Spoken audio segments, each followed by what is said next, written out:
Very good.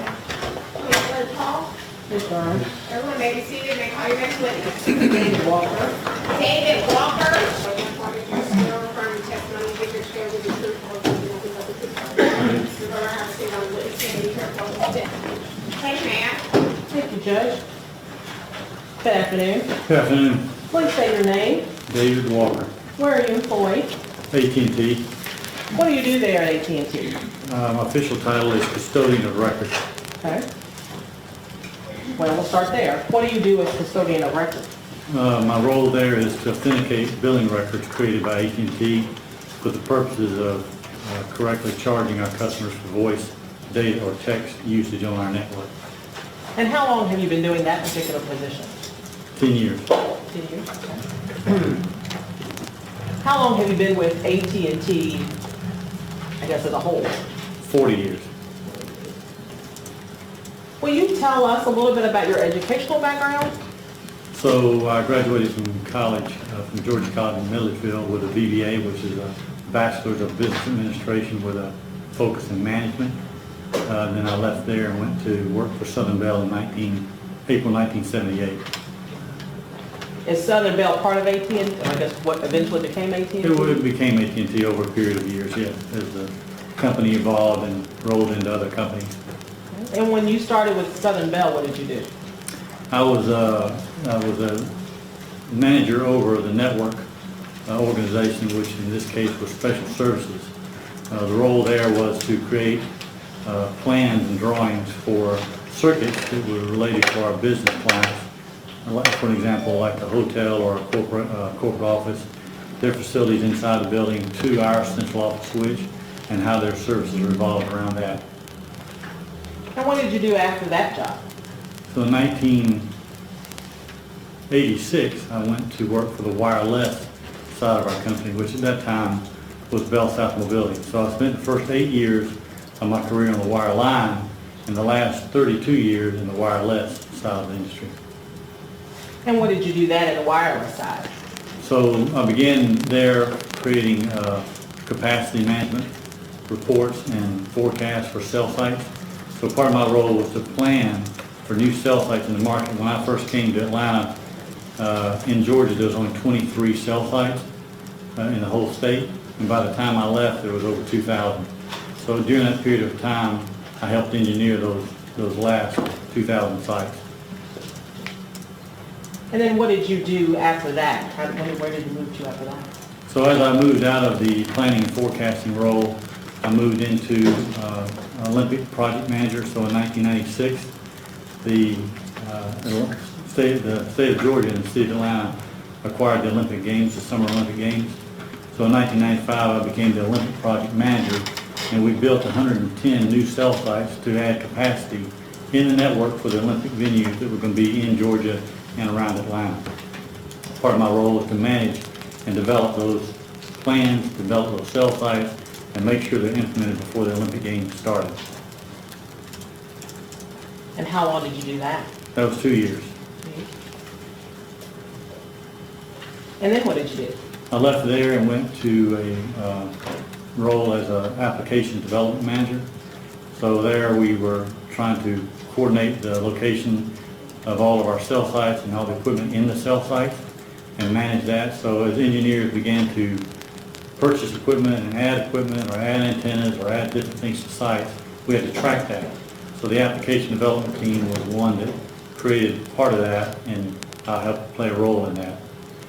From there I went to Bell South Corporate, which was a supply chain job where we did a similar thing with Oracle 11i, which is a corporate-based software. It does the same thing, but instead of doing it for just Bell South Mobility at the time, we did it for the whole company. So that was another 2-year project before that one closed. Then after that, I came back from Bell South Corporate, I came back to the wireless industry in AT&T, which at that time was called Singular Wireless. And I was a switch manager in the Singular Wireless. So I was in charge of developing switch capacity plans and designs for adding equipment in the switch, not in the cell site anymore. So I had done both now. I completed the cell site development now and the switch development, and did that for another 2.5 years. Okay. And then after that? After that, I went into more of a communications manager, is the role they titled it as. It was a senior engineer position where the marketing team, as the company evolved from second generation technology to third generation technology to fourth generation technology, there were some glitches along the way. So our corporate customers and executives got a little upset about that. So I had to be the mediator between our corporate clients and our network team to understand what was going on in the network. I did numerous presentations to major corporate accounts, Home Depot, Xerox, other companies like that, UPS, to explain to them how the technology was evolving and for their patience while we developed it. So as we created these new technologies for the company, I was the role, the go-between, I guess, liaison for that description of what's going on and why. So I did that for another 2.5, 3 years. And then from there I went into real estate planning. So after doing engineering on the physical cell site, doing the physical switch, now I was in land development. So real estate was the team of folks that acquired property in order to build cell sites. So part of that involved explaining to neighborhoods, explaining to commissioners, explaining to mayors, explaining to other interested local homeowners associations why we needed to put a cell site in their backyard. So I would explain from a technology perspective why that was important, how that was going to develop their area and make their homes more valuable, not less valuable, and help them understand the technology and answer a lot of Q&A for that as well. So I did that until I sort of finished my career doing the communications manager role as well as the real estate manager role toward the last 10 years, and also the custodian of record role for the last 10 years. Okay, so are you just custodian of records at this point, or are you still doing some of the other things that you talked about in terms of real estate? I'm available for that. I have a company that I formed that will do that upon request. So I'm still involved in that, yes. In that aspect of it? Yes. Okay. Do you, during your time at AT&T, do you also receive, I guess, training on upgrades and engineering and market changes and things like that? Absolutely. So in 1986, when I started with mobility, there was no training, there was no college classes you could take for cellular. Cellular had only started in 1984, and at that time it was one tower, a few voice channels, and you just try to blast out as far as you could. When the cellular industry or the cellular components of wireless began, was when they divided up these macro large cell sites into smaller ones. So the cellular technology, the cellular means small cell footprint, became, I guess the word would be revolutionized. So in 1986, I was on the beginning, like I said earlier, 23 sites, and by the time I finished my career over 2000, you had to roll with the industry as it developed. So it began as analog, which was one channel, one voice call. I went to 2G, which is second generation, which was 3 voice calls with one channel, and then third generation, which was 8 voice calls with one channel, and then finally, the last evolution that we're in now is CDMA and LTE. Now we get to 39 voice calls on one channel. So as the evolution of voice and data and text began, we began to add more and more capacity to the existing limited spectrum that we had to manage to do that. Okay. And so there, at the time that you started, there was no, I guess, degree in engineering or physics or anything like that for what you did in terms of cellular There was not. work. Okay, and so your primary experience has been over the 40 years you've been at AT&T and involved in that development and changing. Right, so, and let me also add, as the equipment manufacturer for each technology that we purchased from, whether it was Hughes or Motorola or Ericsson, those companies developed their own classes, their own training. So I and others attended those formal training classes in order to understand their equipment and how it works on our technology, how it works with our voice channels, how the switch operates with those cell sites in our network. So the training that we received was formal training from the manufacturers themselves so that we had the hands-on experts to understand how the network worked with their new technology. Okay. And at this point, based on your years of experience, do you train others? I did. In the last 10 years of my career, I would do training for, I did over 60 classes for sales teams As we evolved over the technology changes, the sales team were on the front line of hearing the brunt of customer complaints. So I did training for them to help them understand why the technology changed and how to handle the customer complaints that were flooding into the stores. So I did training for that to explain the technology to them.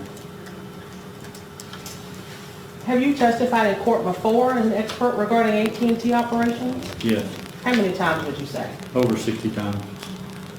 Where are some of the places that you testified? Certainly Georgia, California, South Carolina, Florida, New York, New Hampshire, and New Jersey. Those are the primary places I go. Chicago. And are you based out of a particular location? I'm based out of Atlanta, yes. We have talked a little bit about kind of your work through AT&T and things like that. So I want to back up just a little bit and start very basic and ask you, what is a cell tower? A cell tower has many different forms. It could be a pole on a piece of land sticking up in the skyline. It could be a grid tower where it's not a pole, it's a fabricated grid, if you will. There are other cases where we put cell towers or cell equipment on billboards. We'll put them on the side of the building. We'll even create some disguised towers like a tree and put antennas in that to help mitigate some concerns by neighborhoods about towers in their backyard. So towers take a lot of different forms. And does the cell company own a cell tower?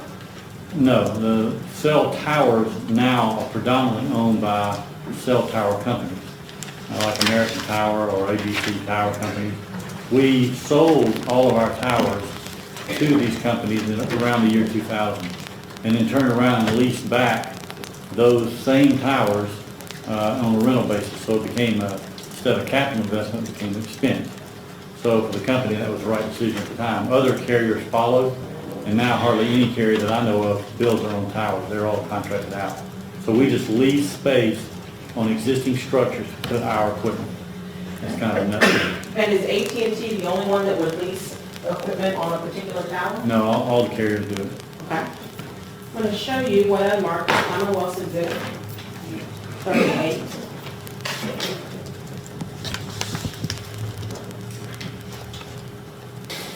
I'm having big fun with this technology today, let me tell you. Well, she's working on that, I'll ask That's you. fine. Tell us what that is. So that is probably a good example of a typical standard cell site monopole. What you see there is what we call crow's nest, but you see 4 layers of antennas on that pole. These right here? Yes. Okay. So each one of those crow's nest of antennas represents a different cellular carrier, and their broadcast equipment that's coming out of that pole using their antennas for their network.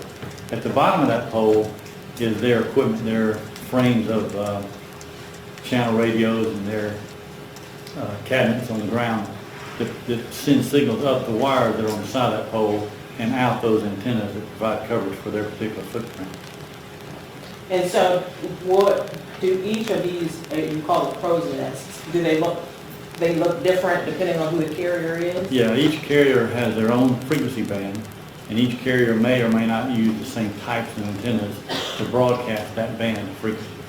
AT&T has a standard, Sprint, T-Mobile, and Verizon each have their own standards and their own deals with different equipment manufacturers or antenna manufacturers. It just so happens none of those really look alike to me, but they're all very similar to what they do. Gotcha, okay. And then does AT&T have an antenna on this particular pole? We do. Okay, do you know which one that is? I do not know Okay. which one it is, but to me it appears as though the second set of antennas would be ours. This one right here? Just based on my experience of looking at how we purchased in the past, that would probably be the one. That second one right I there? think so, yeah. Okay. And I'm going to ask you about this and then come back to it in a second. What is the shape, I guess if you're looking kind of down on top of this tower, what is the shape of, I want to do this one since you're on the floor.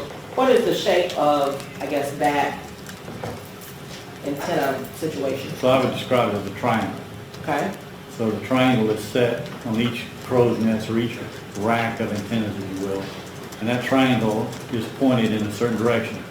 Each carrier has their own set of directions and their own set of footprints. So how they angle or set the mounts on this tower is fixed their performance and antenna grid requirements. Ours just happens to be a certain way, and T-Mobile or Sprint or Verizon may have an alternative direction in terms of the way they project their signals. So that's why you never really see any tower with evenly spaced antennas nor evenly angled antennas. They have their own design. Gotcha, okay. When your company is trying to figure out, I guess, where to put an antenna, how do you all determine that? So part of that rationale comes from several factors. One of them is the demand on the tower that exists there today, if one does exist. So an area where there's dense urban, for example, we may run out of capacity on cell sites in dense urban more likely than we would run out of capacity on a site that's in the rural part of the state. So in the dense urban areas, particularly in downtown areas, we have engineers that monitor the health of the cell site and the performance of the cell site, and also track the usage on the cell site. So they take all that data together and decide based on the health, the broadcast capability and capacity of that tower to decide whether or not they need to add new towers in the area to add more capacity or more coverage or more penetration, if you will. So in areas like downtown Lexington, we may have a cluster of 4 or 5 sites covering a small grid of real estate, but out in the areas around the outside of town, maybe only 1 or 2 that cover a main highway. So we base it on the usage and demand by our customers. And is that something that you all review regularly? Absolutely. So every year there's a build plan strategy that's set up and approved by the leadership team. So once the build plan is approved, then we execute through our engineers and operations, equipment suppliers, to put those towers on the ground where they're needed. So then let me ask you, how does a, I guess, call work? So I've got a cell phone and I'm going to call somebody else. How does that process work? So every cell phone inside the cell phone, I'll use my own phone as an example, inside the device itself is an antenna. And there's also something called a transceiver. So the transceiver means what it sounds like. There's a transmit side of the antenna and there's a receive side of the antenna.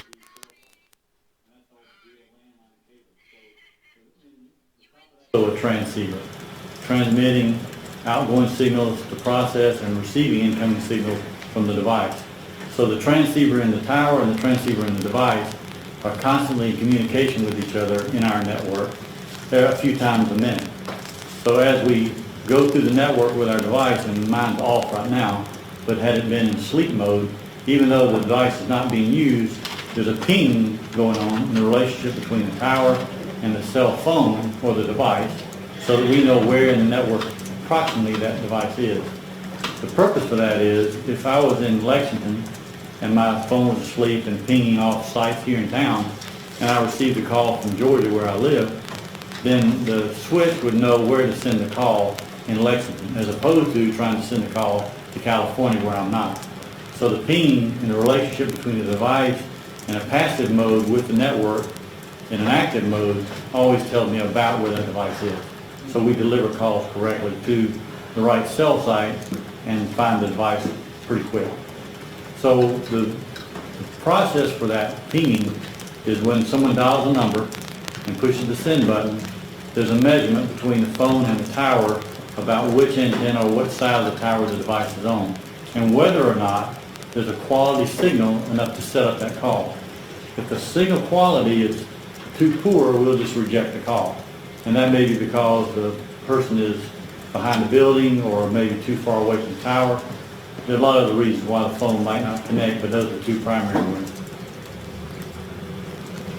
based on that quality of signal. Now, if the quality signal is appropriate and meets the threshold, meets the requirement by the engineers, then the call will be established and we'll process it for whatever that user was about to do, whether it was voice, call, or SMS text, or whether it was a data session.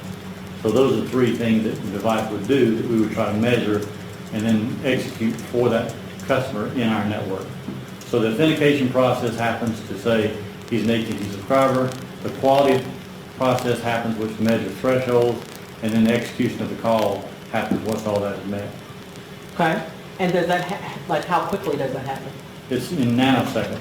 So by the time you hit your last digit hits send, the system is already starting to process the call. Okay. So then let me back up just for a second. You were talking about your phone when it's in sleep mode, and there's constant, I guess, communication between your phone and cell towers. Right. Okay. And is that something that a person would know is happening? I mean, if you didn't know? No, it's an engineering thing for the system network engineers to manage within their own network. Okay.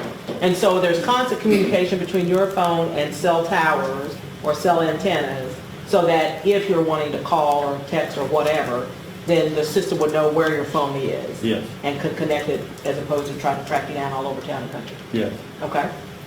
And then I think you said you used the word switch at some point when you were talking about call happens, you go to the switch. What is a switch? So I would describe the switch as a telephone office. In the landline world, we have telephone offices that handle local calls or businesses or local homes or businesses. So the switch is kind of like a bicycle wheel, with the switch being the hub of the wheel. And the spokes that come out from the center of that bicycle wheel go to these cell sites. And that's all via landline cable. So in the top of that tower is the antennas, which go down a coax cable to the bottom to the equipment.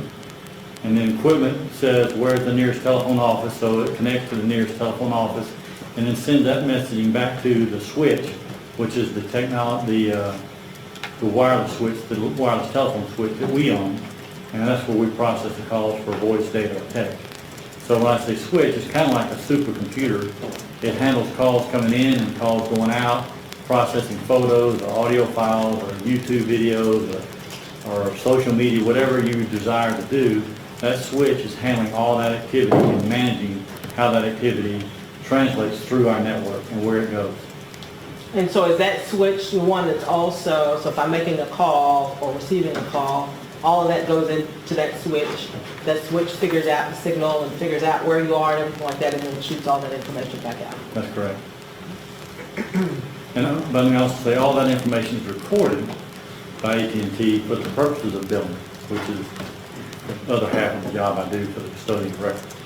So all the phone calls, incoming, outgoing, texting, going out, going, all those things, that's what's recorded and billed by AT&T? Yes. How does a call transfer from tower to tower or antenna to antenna? So in the wireless world, that's called a handoff, or pinging between towers, if you will. So if someone originates a call on one side of town and drives all the way through town to the other side, you may or may not hit different towers along the way, but most of the time you will hit the nearest tower that you started the call on. And as you leave the presence of that tower or the footprint of that tower, the coverage footprint of that tower will begin to say, look, Mr. Walker, we're losing your signal. We need to find someone else better to serve you. So the tower will talk to the switch. The switch says, hang on just a minute, let me go out and find somebody who can talk to you. So the switch will now do a flood page around you to find the next nearest tower, and then say to the tower you're on, you can let go of Mr. Walker now. Tower Y is now available to take the call. So within a matter of nanoseconds, once the switch has released the call from the old tower, you're now handed off to the new tower. And that's all based again on quality of the signal. So wherever a person drives in the network, they're always being served by the best quality signal that we can provide to that customer at that moment in time.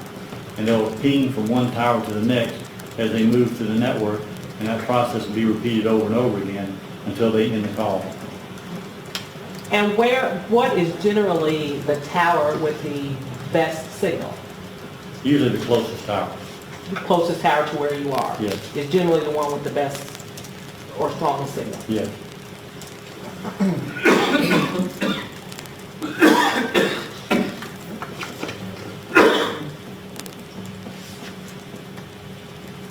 And I think you said that the things that your switch will process are telephone calls, incoming and outgoing telephone calls, Yes, text messages, yes. voicemails. Well, that's part of voice, telephone calls. The third one would be data. Okay, data. And what do you mean by data? So those individuals that want to use their phone or to browse web pages, or like I said, do social media, YouTube or whatever they want to do on Facebook, those are considered data-related opportunities by the device to communicate with some other platform that our network connects to out there in the, we call it cloud. Okay. When you were talking about a call going from, I guess, tower to tower, you were talking about the footprint or the coverage area. Tell us what that is. So every tower, just like the one you see on the screen here, has a unique pattern or coverage footprint. So the footprint radius is controlled by several different factors. One of them is the height of the antennas on the tower. So just as like you climb up a lookout tower, the further up you climb, the further you can see. And the same principle applies here. The further up the tower the antennas are, the further they can see. This tower we're looking at here looks like it's 150, 160 feet high. So the tower and the antennas that we have on that tower may not be any higher than that. So it has a limited range, I'll describe. So the range is controlled by the height of the tower. It's controlled by the output power or the output volume of the radio on the tower. And it's also controlled by other obstacles that block the signal from the tower, such as terrain or buildings or large trees, for example. Those are the three main components that affect the coverage footprint of a tower.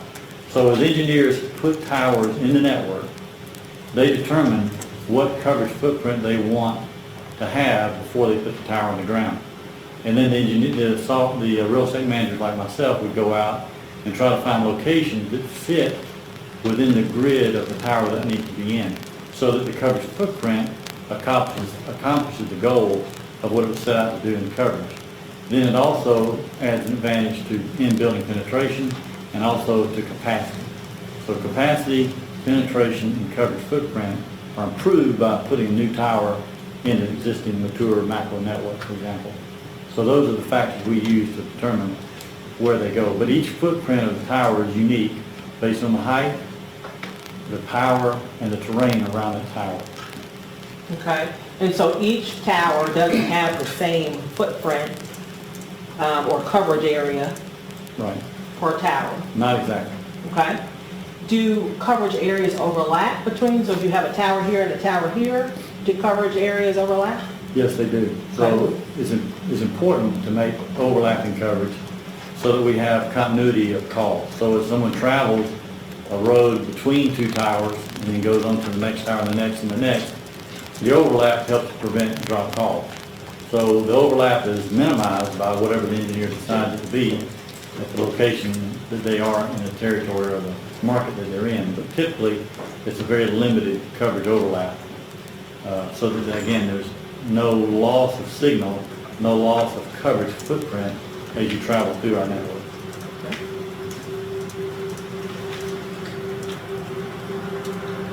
Are you all able to change the footprint or the coverage area of a tower? Yes. How? So primary way would be to raise or lower the antennas on that tower.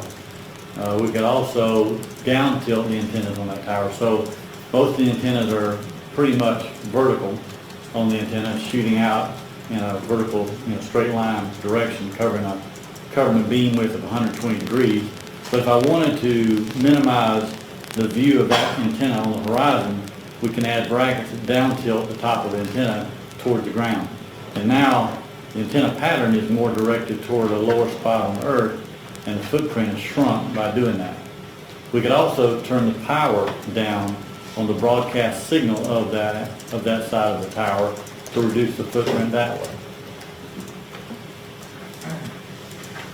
And then the last one would be to physically lower the antennas to completeness if we wanted to. That's just more costly to do. Okay, and is that something you will generally do? We try not to, but it's possible to do it, yes. So when you're talking about, when you made the comment about tower strength, you were making a comment about strength, is that what you were meaning in terms of the power and how far that'll project out? Yes.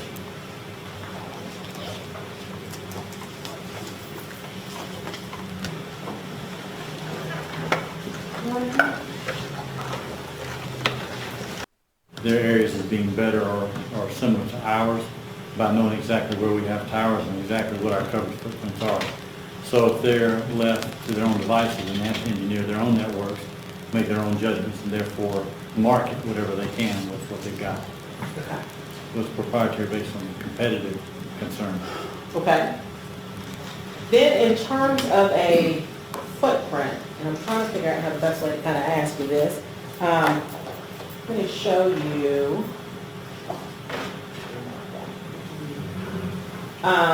Have you seen this particular map before? Yes. Okay. Now, let me ask about this representing a tower and this representing a tower. On the cell phone maps, on the cell phone billing records that you're the custodian of, does that information, and I'll go into more detail in a minute, but does that information tell you the location of a tower or an antenna? Yes. Okay? And does it also tell you what, you talked about that triangle, does it also tell you what direction or what side of the triangle that call either came in or went out from? Yes. Okay? And so, does that billing information tell you like how far the footprint goes out? No. All right. Between two cell towers, and I guess I'm not asking for a number, but between two cell towers, kind of how does the footprint work, if you know what I'm asking? So in the design of the cell tower footprint, we will do propagation analysis, and that means that we have software that we can plug into a computer, and the software knows the propagation characteristics or the signal characteristics of an antenna, and then we take that software and apply it to the height of the antenna on the earth. So geographically, where is the tower located? What is the height of the tower or the height of the antenna? And then what is the output power we intend to use? So they can do modeling, I'll use that word, to determine the footprint of a tower before it's built. They can also do modeling to determine the footprint of an existing tower based on that same criteria. What is the power of the antenna? What is the height of the antenna? And what is the terrain around the antenna? So all those three things together will give us a model or a representation in map graphical form of what the coverage footprint looks like. Based on that information, we'll raise or lower the height of the antenna so that at some point there's overlap of those two cell site locations and their footprints to the degree that we want it to be.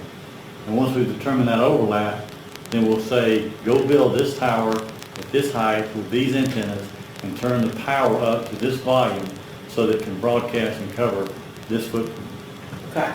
And so if I'm an antenna and you're an antenna, or I'm a tower and you're a tower, the footprint kind of makes a circle around me and a circle around you? Yeah, that'd be a good description. Okay, and then at some point in between there's an overlap so that it doesn't drop a ball. Yes.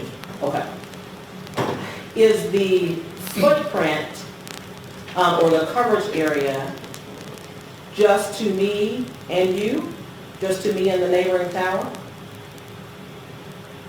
Yes, I mean, that's, from a directional point of view, there's three sides to most of our towers, I'd say 99%. And each side of the tower, of that triangle that I talked about, is 120 degrees. So 120, 120, 120 equals 360. So with this map you see there, it kind of shows, and you may be asking in a minute, but I'll tell you, is the location here is a antenna that points north.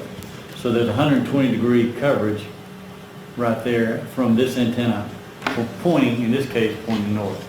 Our records indicate what side of the tower that antenna covered, that device on, at a specific date and time. Okay. So in this particular situation, it is indicating 120 degrees and what side it's on, but you're not saying that it covers out so No. much far in terms of No. the footprint. That does not represent coverage. Okay. Does the coverage then, when we're talking about footprint, so between tower to tower, we're talking about the footprint in between there. Yes. Will the footprint go from this tower to this tower? No. Why not?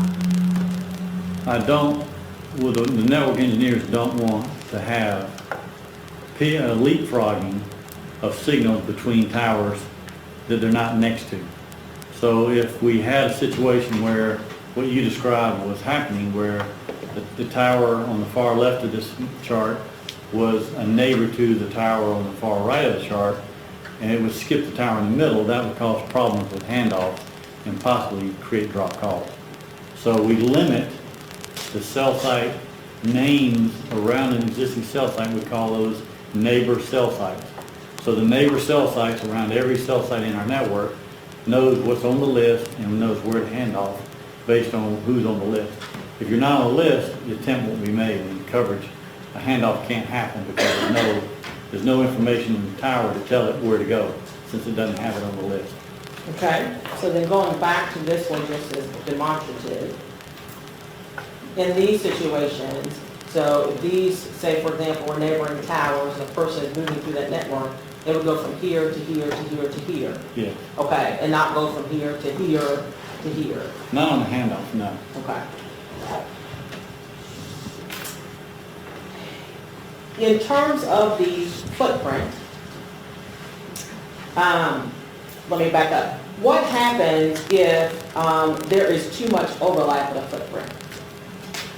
So potentially, you could have a problem with interference or channel interference in this case, if you have too much overlap. And you also have a case where engineers would get in trouble for having too much coverage in an area, because it means I have too much money in the ground covering a spot on the earth that's already covered.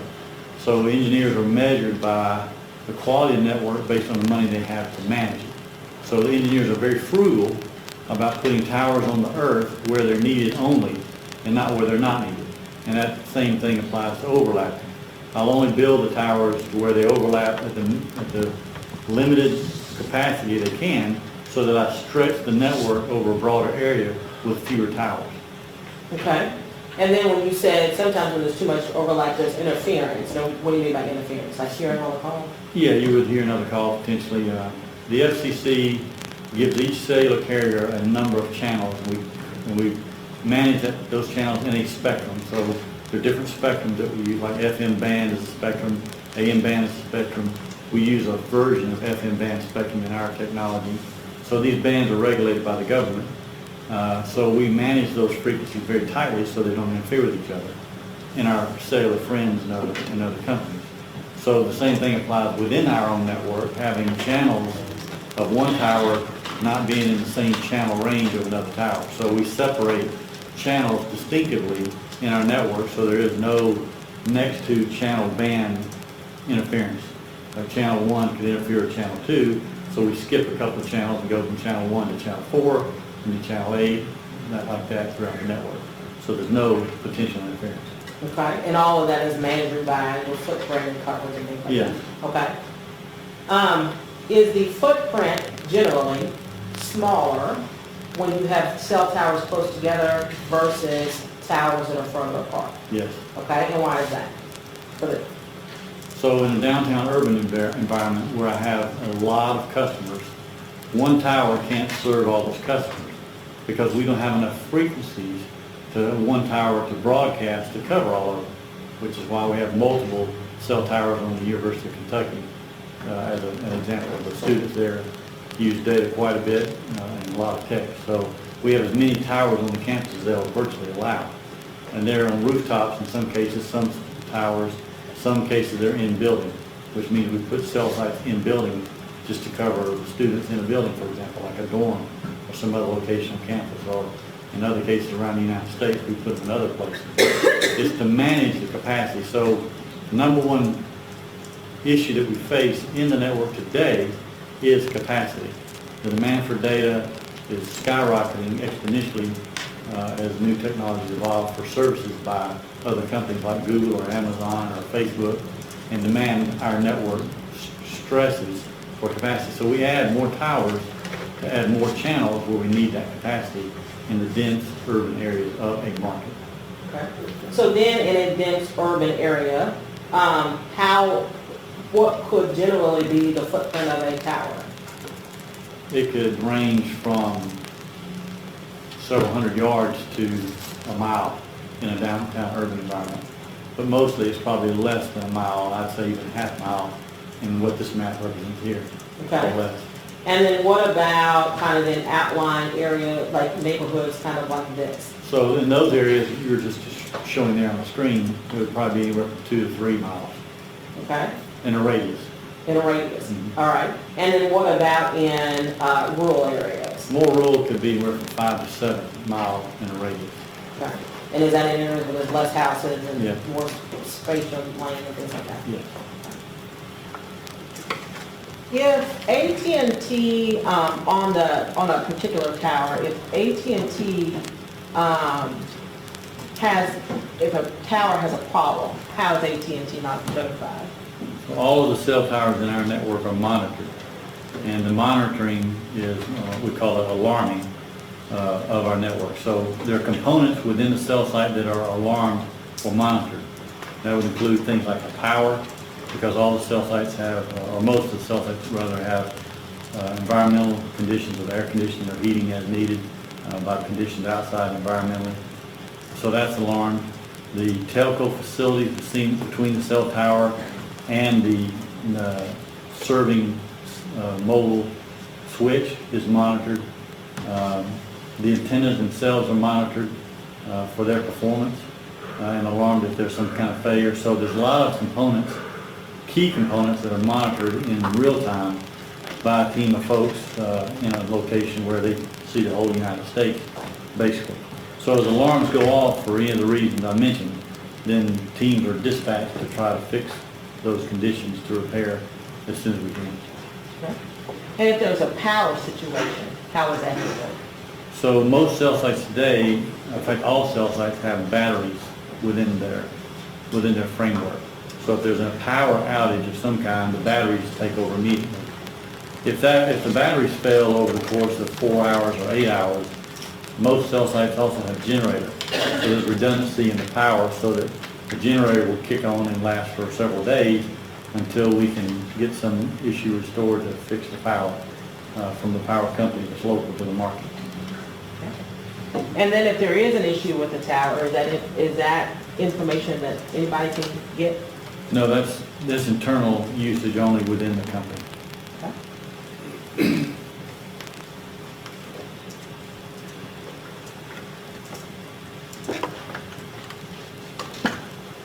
Let me ask a question about cell phone pinging.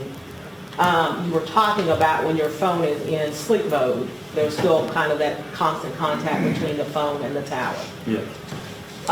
What if the phone has no cell service or is turned off? Then there's no ping at that point. And then if that's the case, is there anything that can be recorded on a billing record? No. Well, let me restate that. If the device is off or out of range and someone calls the device, the system will still process the call and likely send it to that person's voicemail. So a record will be created of the call attempt and usually that it went to voicemail. Okay. Can AT&T track a phone by GPS? No. Okay, let me ask this. Can AT&T track a phone real-time tracking? Yes. Okay, tell us about that. So within our networks now, there's something called E911 locate. And there's also something called triangulation. So if we get a subpoena, court order to, as an example, try to find someone who's in distress, and it's been noted by the authorities for us to do that, we will go into our system via computers and applications we use to try to locate that phone if it's on.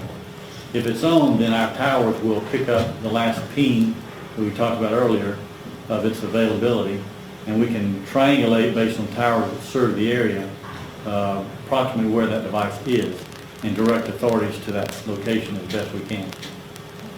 But that's only in real time. That's in real time. Okay. Is there any way to record that historically?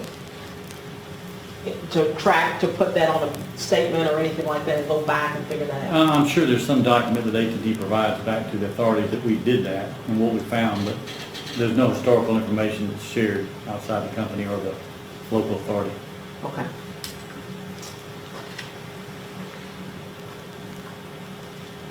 So let me ask you then specifically about a billing statement. What information specifically is recorded on a billing statement? So there are basically three major parts to the billing subscriber page, what I call it. There's user information. It describes who owns the account. It usually has the address on there as well as some other incidental information. And then the last part is user information, which may describe who owns the phone and their address.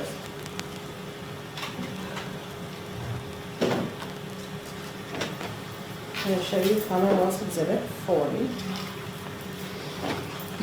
and ask if you can identify that. So this first page of Exhibit 40 is the subscriber information page that we just mentioned. The sections that I talked about were the financial liable party section, there's a billing party section, and then there's a user information section. And then finally, the last is any recent changes to the phone or the service for whatever reason, and some notation about that. Okay. And on that, and that's AT&T records, is that correct? Yes, yes. All right. And are those records that are put together and provided in your normal course of business? Yes. Okay. So then with respect to the subscriber information, here it says track phone. Right. What is it? TrackPhone is a third-party reseller of our services. Okay. So they buy blocks of telephone numbers from the local telephone company, and then they sell those numbers and attach the number to a device they also sell to a subscriber, and it just rides on our network. So they act like a third-party seller for AT&T. So the customer in this case is not the individual whom they sold the phone to, but rather the company TrackPhone. That's who we do business with, that's who the records are created for. But there is a user assigned to it and some information that's miscellaneous to TrackPhone company. Okay. And so then this next, there's an address here that's 3503 College Drive, Louisville, Kentucky. That information, could that be like the TrackPhone business address? It could be, yes. Okay. So there is no way to verify what that address is? No, they're not. All right. So then down here, it indicates a phone number. Yes. What is the phone number that's associated with this phone? I think that says 85, I can't read it. It says 859-684-5161. Okay, and that is the phone number associated with these records? Yes. All right. And then let me flip to, so the jury knows what you're looking at. This page. What generally is that page? So when the subpoena comes in to AT&T, they ask for information about a particular subscriber. And in this case, they ask for a date range of information, which we provided over a month, 6 months, a year, whatever they wanted. We provide that range. What you're looking at here is a portion of those records and those call events, for this case, voice usage for that subscriber that we just talked about, ending with 5161. Okay, and voice usage, would that then be calls, incoming, outgoing, and voicemails? Yes. Okay, and then what are the different categories that are listed above there? So the way this document reads is it shows on the far left side a column that says item number, so that's just the call event number, just to denote that there was of the number of records contained in this particular file. Line item Line. 1, 2, 3, okay. Yes. The second column is called connect date, which means the date that the call was connected, voice call in this case. The connection time is the timestamp that call was made. The seizure time is expressed in seconds and minutes, which shows the length of the ring. So however long it took for the call to be answered by the time that it was made. The originating number is just what it sounds like, the originating number of this voice call. The terminating number is the call to where the call was made. The next column is elapsed time, that is duration of the call. And then the number dialed is another column that kind of repeats what the terminating number was. So the number dialed and the terminating number will be the same? Usually they're the same. They can be different if you're dialing into a PBX. So I may call a bank and it goes into some 800 number, but the real number displayed in the bank may not be the 800 number, but rather the number dialed. Oh, okay. The next two columns are similar. IMEI is an electronic serial number that's stamped into the device. So it's like a fingerprint number. It's unique to that device. And those series of numbers tell us that that is a specific device and these functions that it has.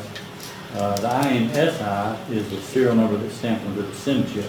AT&T uses these little chips inside our devices that has information about the user, addresses, their contact names, but it also contains this serial number that's stamped on there, so that the match between the user information on the SIM chip and the stamp inside the phone, the IMEI, are together used to authenticate that this is an AT&T subscriber and is valid to make calls on our network.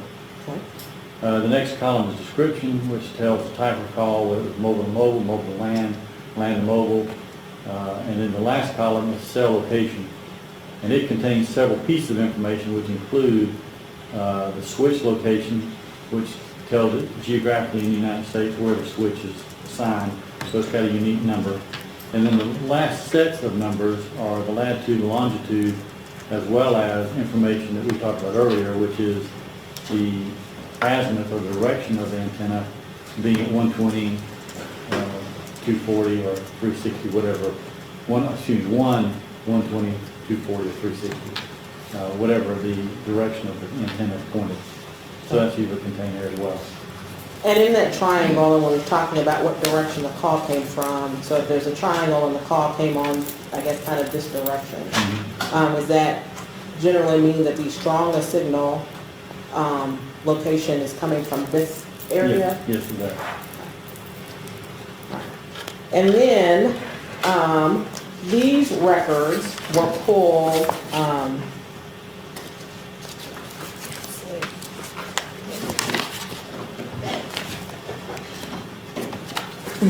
there are two sets of records here. Is there? What type of, okay, so on this first set that you were reading from, what type of, I guess, records are those? So the first set of records we talked about was voice usage. So these are phone calls made over the phone for the purposes of conversation. Okay, And then the next set that you're displaying here is SMS message usage, which is text messaging. So same columns, but now instead of denoting length of time of a duration of the call, it's merely showing a text event with a date and time stamp. okay. And then what are the dates, the two sets of dates that I have given to you in that stuff there? The voice calls begin on September the 14th, 2014 at 10:50 p.m. June? June, what did I say, September? I apologize. That's okay. June the 14th, 2014 at 10:50 p.m. Okay. And then they end June the 21st, 2014 at 4:52 p.m. Okay. The SMS text messaging begins with June the 14th at 1:35 a.m. and goes through June the 21st, 2014, ending with a timestamp of 7:22 p.m. Okay. And then are there page numbers listed on there? Yeah. All right. Yes, are there. And The voice goes from page 6. okay, so that's does it skip a little bit? Yeah, it So does. on this page is June the 14th and 15th. Yes. Okay, and when does it start next? And the next set of documents start on June 20th, 2014. Okay. Page 39, Okay. and go through page 42. Okay, and then the SMS messages start on page, Page 1 and end on page 1 and 2 is one set of dates, and then page 9 is ending with June the 21st, 2014. okay. Now, custodian of records, AT&T provided the cell phone records, certified copy of the cell phone record, is that correct? All right, and you did see those? Yes. All right, are those several hundred pages? Yes, Okay, all right. And as custodian of record and that certification, were those billing records, you said, are kept in the ordinary course of business? correct. And reflect AT&T's billing records for that 5161 number? That's correct. All right, and those are contained on this cell phone. You're, at this time, calling who's introducing evidence exhibit number 40 and 45.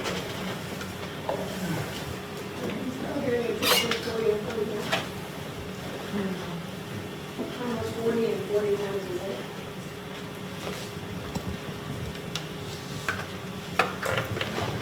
No further questions?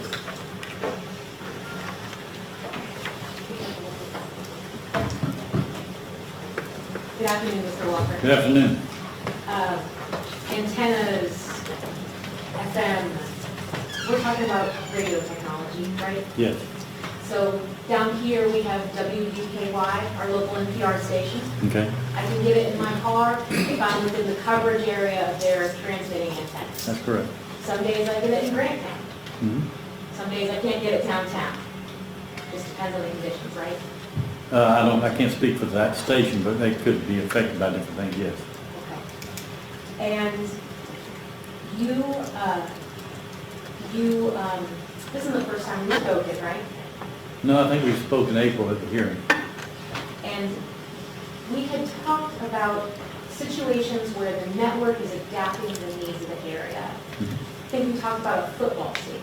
We right? did. So so let's envision, let's go basketball here in Lexington. Envision a basketball stadium where there can be a lot of needs for data, right? Or voice and data, right? Correct. So I think you were saying that in a situation like that, AT&T may build a tower very close to, maybe even inside of the stadium, Right. right, of the arena. And that's because that coverage could be needed during a sporting event, Yeah, right? yeah. So if I'm in that stadium and I place a call, I could go to the cellular tower that's in the stadium for my call, Mhm. right? And then if I place another call a few minutes later, but that tower that's on top of the stadium is overloaded, my call could be routed to a different tower. So let's be clear about that example. I believe in the hearing, I was describing the football stadium, which is an outdoor environment. In cases like University of Georgia, for example, and probably here as well, we do place antennas inside the stadium in a macro environment to cover inside the stadium. My example was that the macro tower that's outside the stadium can also cover inside the stadium because it's an open theater, right? And the macro tower covers traffic and parking lots around the stadium. So if you're sitting in a seat in the stadium and you make a call and the indoor stadium has not reached capacity yet, you'll be served by the antennas and cell site in the stadium. In the stadium. Right. If it becomes overloaded and the parking lot and the road outside are not, the macro tower that can see inside the stadium would cover the call because it would say, look, I can't handle it, go somewhere else to do the measurement I described earlier, and the call could be processed by a macro antenna near the stadium or just outside. So yes, So in that example, the call record that you and Ms. Baird were just reflecting would show that my call was covered by this tower for the first call, right? And the tower outside the stadium for the second call, right? that's correct. And I haven't moved, That's correct. even though there's two separate cell tower locations. That's correct.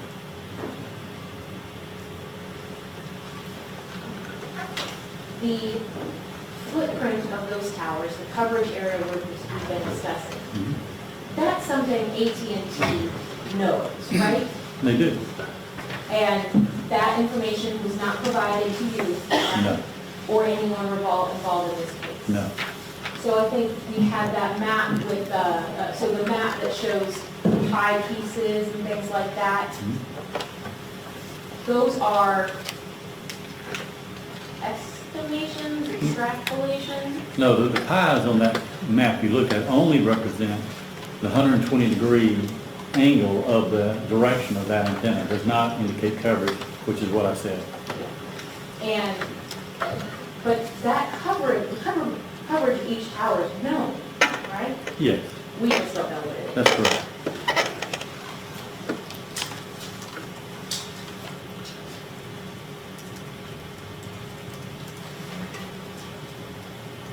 And you said, I believe you stated that AT&T, they know their network. They also can use some of the factors to determine the coverage of cell towers. Yes, And that's not been provided to us either. that is correct. Now, and additionally, you were shown a map that had blue dots on it. Yes,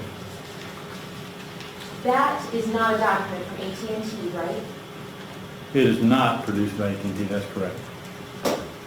And you didn't make that document I either. did not. Okay. Sitting here today, do you know where all the towers were in Lexington in 2014? No, I do not know all the towers. So that map doesn't, you can't say whether it contains all the towers or not. I cannot say that, no. You spoke with the Commonwealth about the 120-degree sectors. Isn't it the case that they're a little bit larger than 120 degrees?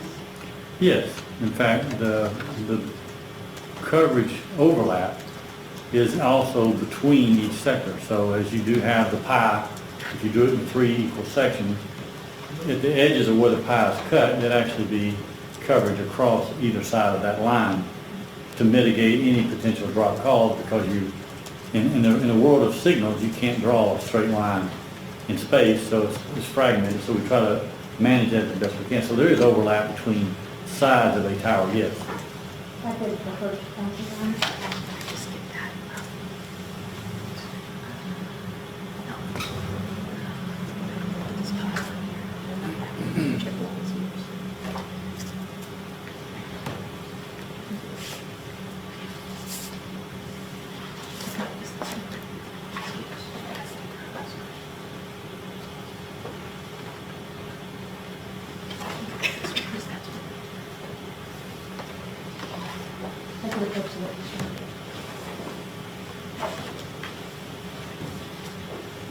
Is this the same map you were reviewing a moment ago? I think it is, yes. Okay, I'm going to put it over Sure. here for us. Sure.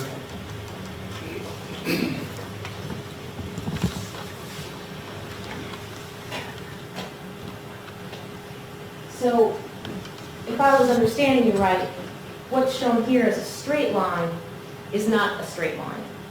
In the coverage footprint, that's correct. It's actually a little bit, extends a little bit, right? Yes. Because it would be a real shame if someone was standing right where that line cut off. Because then there would be no tower available to handle their call. Right. Okay. And then they might not think so kindly of AT&T. Well, just to be clear, even on that point, the call would be handled. Which face handled it would be the question. Because as the person stands on that line, measurements are made by the device and the antennas to determine which face it goes to. One of the faces will take it. I just can't stand here and tell you which one will. Because both of the faces will overlap. Yeah. And whatever the best signal is, will serve the call. So when it's depicted with the straight lines, that's a little bit of simplification. If the straight line is only denoting the directionality of the antennas on that tower, it's correct. As far as coverage, it's not correct. You talked about how each tower may have a different coverage area or footprint. That's correct. And you spoke about down tilt, right? So one tower may tilt their antennas down to cover less space, and that could result in a different coverage area, Yes. different footprint. We talked about power. The power can be adjusted to create a different footprint. Yes. You mentioned height, and that's the physical height of the actual tower. That's correct. Well, it's the physical height of the antennas on the tower. Sure, so if it's on a hill or a building, Yeah. you're going from sea level. Yes. So if a tower is 150 feet tall, its coverage footprint could be 5 to 7 miles, right? At full volume, yes. And at full volume, Yeah, if the tower is 300 feet in the air, it could reach as much as 10 to 15 miles. That's correct. And that's, when we're talking these measurements, we're talking the radius, so from this tower to the furthest point of its coverage. That is correct. So if there was a cell tower here at this courthouse, 300 feet in the air, turned up to full volume, it could reach 15 miles from here. It could. And if this tower that we're imagining here produced the strongest signal, a phone within that 15-mile coverage would connect to this tower. If there were no other towers near the device, If it was the strongest signal. if it was the strongest signal. So even if there was one that was closer, but it was overloaded, it would pick the strongest signal. It would.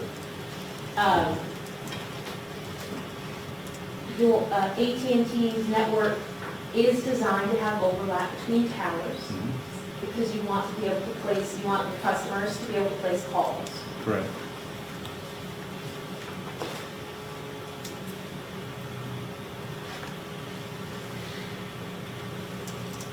Ms. Baird asked about real-time tracking. And you said that that's something that can be done because the phone is always in communication with the network. Yes. You said that's recorded, right? No. No? It's not recorded. What happens is the device and the towers are doing a ping a few times a minute. So each ping is just the device saying, hey, I'm out here, hey, I'm out here. The switch says, okay, okay, okay. And if a call happens to come in during that process, the switch knows where to send the call because the last tower it said hey to was in this area. So that's where it would direct the call. That's not recorded because that's millions of pings nationwide. We don't have that kind of database or need to. It provides no value to the customer, no value to us. We just know it's working because it's monitored 24/7. And that's the purpose of the ping. And so the phone is capable of basically triangulating a specific position on Earth. If law enforcement requests that, you can give it to them, Yes. but otherwise, that's not what's saved. No, it's not. What's saved are the call and text events that you and Ms. Baird discussed, Yes. because those are what you bill. Those are billed, that's correct. And what we're talking about here are billing records. Yes.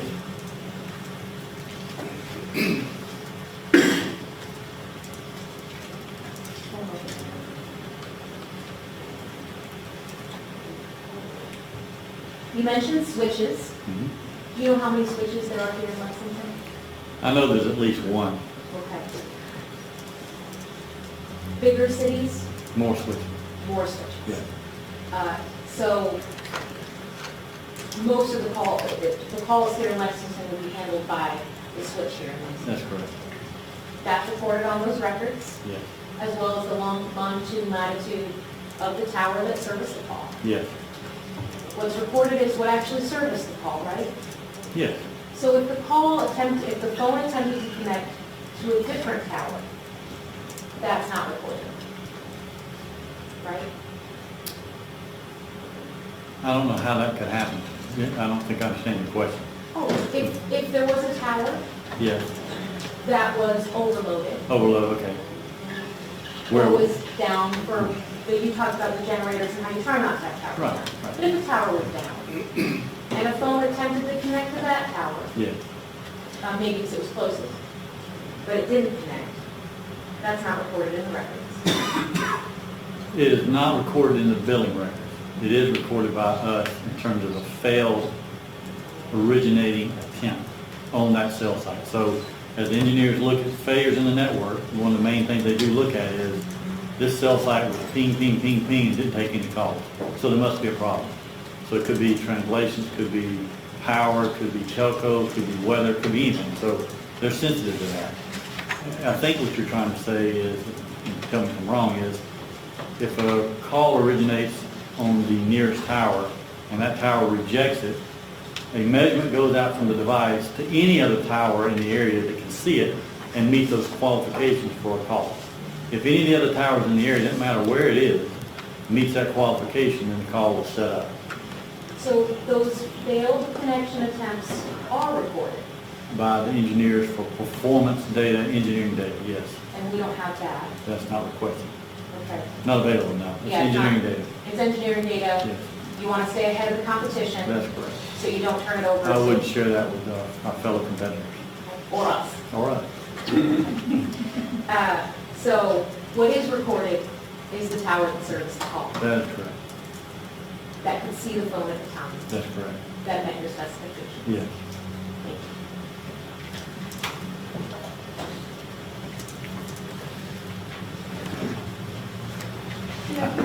Good afternoon.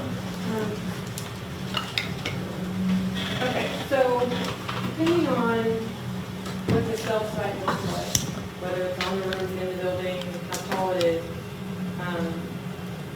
makes a difference to the actual footprint. Yes. Okay. So there was a map earlier of a bunch of blue dots. You have no idea what any of those actual cell sites look like. correct? Coverage footprint change? Yes, yeah. I do not know what they are, no. Because what they look like would change. Well, I guess the type of cell site would change how big the footprint is, or where the, Yes, in the over, arm. yes. Okay.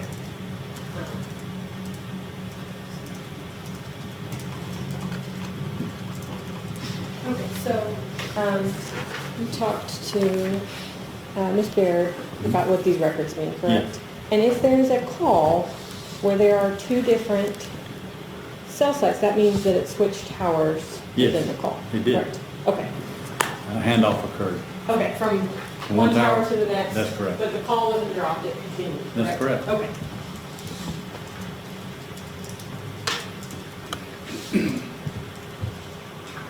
And you said, your original degree, how you started, is management and business? That's correct. Okay. And, not engineering? No. Okay. Second. Oh, and you have no idea who had that phone with them? I do not know. Thank you, Judge. Just a little bit, Judge. Mr. Walker, when you were, Ms. Kendall was asking you the example about the tower in the stadium and then the tower outside the stadium, Yes. and using one on one time and one on the other.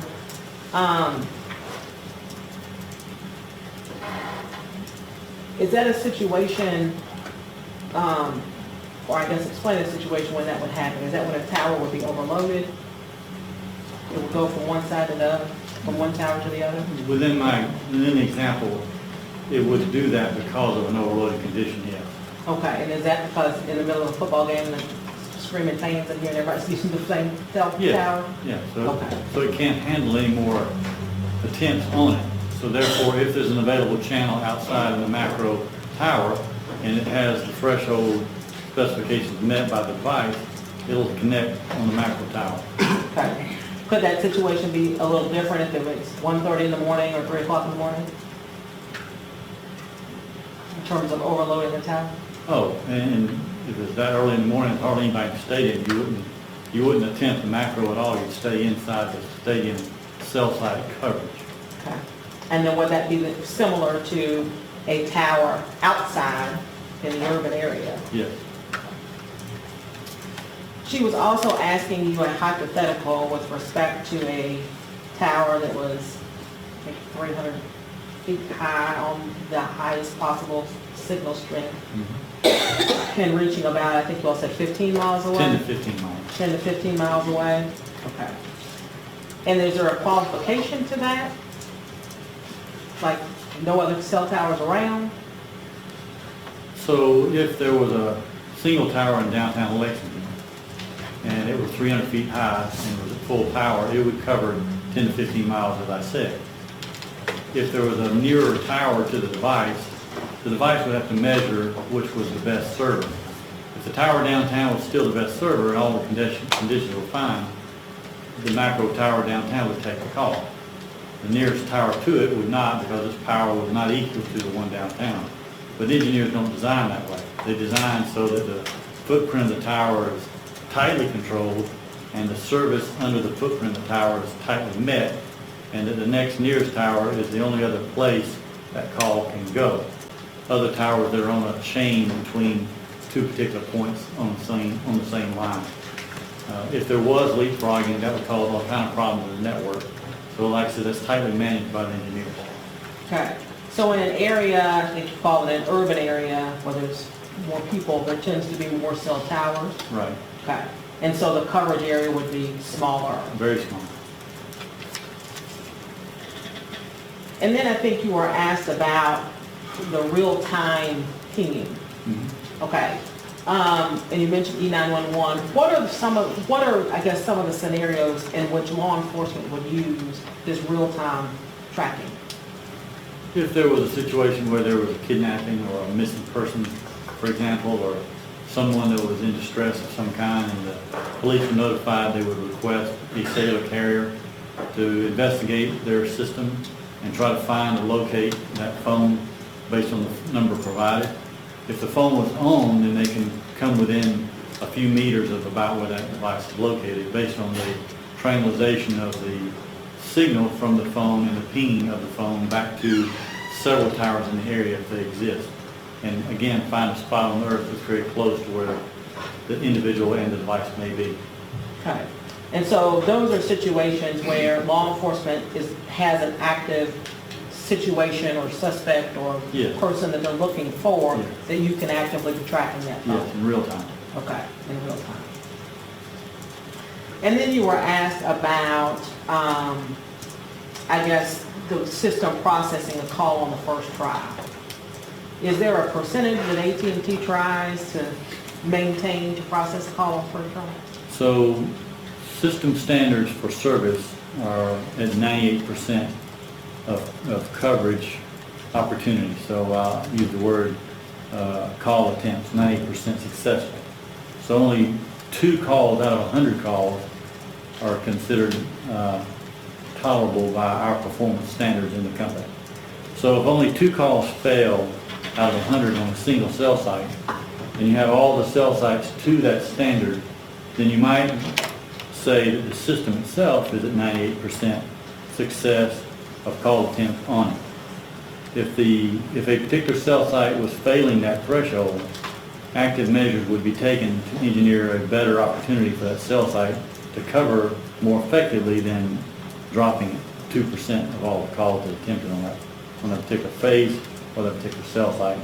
And that would be by powering up, by raising the antennas, or by adding another cell site to that area to get us back to 98% success of call attempts on the system, and certainly the cell towers in that system. And then finally, and it's just, I want to clarify what you had said earlier with respect to not leapfrogging and the coverage area. Mm-hmm. And so if a particular person, if the call is hitting off a particular antenna in an urban area, in a particular antenna in a particular place, Mm-hmm. that is generally going to be the strongest signal, Yes. okay? And you said that they won't leapfrog. So being the coverage areas being pretty close and pretty tight, does that mean if a person is hitting off a particular tower here, that they're not across town somewhere? Absolutely. That's all I have.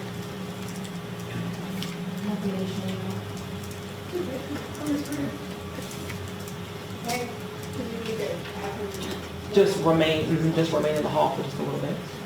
or if you'll step outside after just a moment to, we'll be setting the house. Thank you.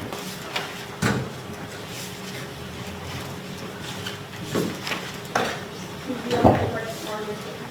Okay, there you go. You're welcome. Rayetta Hudson.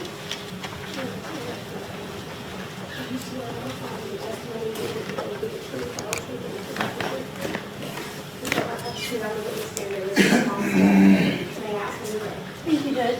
Please tell us your name Rayetta Hudson. and how are you employed? I've been at my job for years. And you're gonna have to speak up so everyone can hear you. I've been at my job for a very long time, years. Okay, and what do you do at your job? I'm in finance. Okay. And in 2014, what vehicle did you drive?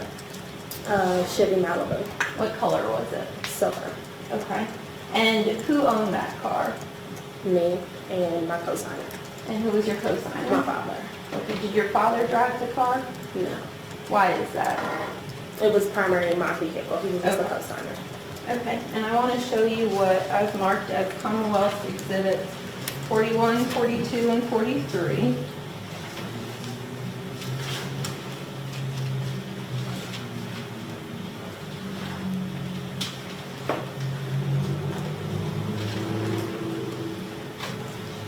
I'm going to show you what I've marked as Commonwealth Exhibit 41. Do you recognize this? Yes, And tell us what we're looking at. my vehicle. Okay, and how do you know that it's your vehicle? The license plate says Kentucky on it. The frame? The frame. Okay. And then, of course, the Malibu LT and my half-wheel symbols. Okay. And then I want to show you what I've marked as Commonwealth Exhibit 42. Do you recognize, is that a front view? Yes, Okay. Of the same vehicle? yes, Okay. And then I want to show you what I've marked as Commonwealth Exhibit 43. Do you recognize the vehicle in that picture? same vehicle. And how do you know that? You can still see the license plate and the distinguished stuff on the back with the right after this. Okay. And in the summer of 2014, were you dating somebody? Yes, And tell us who you were dating. in Central Canada. How long had you all been dating? Just several months, not that long.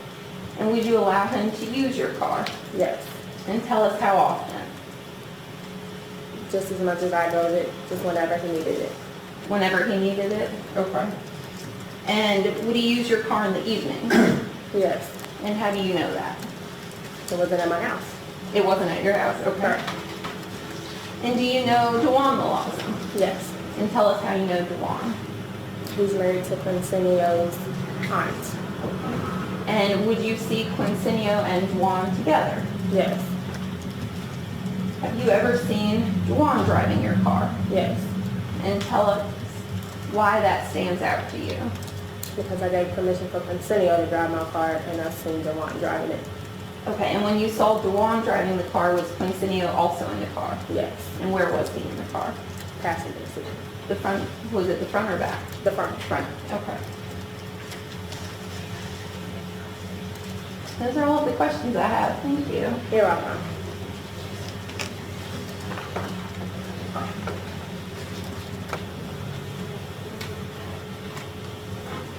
Just have a few questions. So, you know Quincenio's family pretty well. Yes, Can you tell us why he names? yes, So it's not just the one, or it's the one that, right? repeat yourself. He's got quite a few aunts and uncles, right? He's got quite a few aunts, uncles, I only know of one. You only know one. Uncle, And, doesn't he have an aunt, Angela? yes, And she's married? yes. That's all.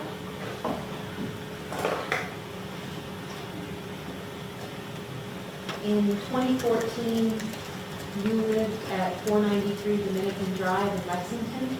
Yes, And can you describe to the jury where that is? it's in a subdivision on the west side of town. Okay. So, is it fairly close to New Circle Road? Yes, And Georgetown would be to the, I guess, at the east? it's on the west side of town. Okay, so when you say it's on the west side, you mean it's west of Georgetown Road? Correct. Okay.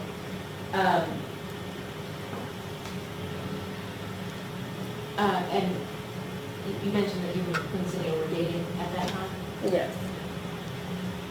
That's all I have. No further questions, Your Honor? Will this witness be finally excused? Yes. Thank you, ma'am. You may step down your plea.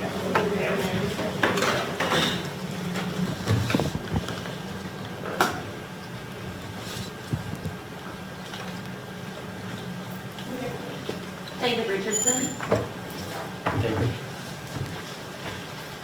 Do you swear or affirm the testimony you give today will be the truth, the whole truth, and nothing but the truth, sir?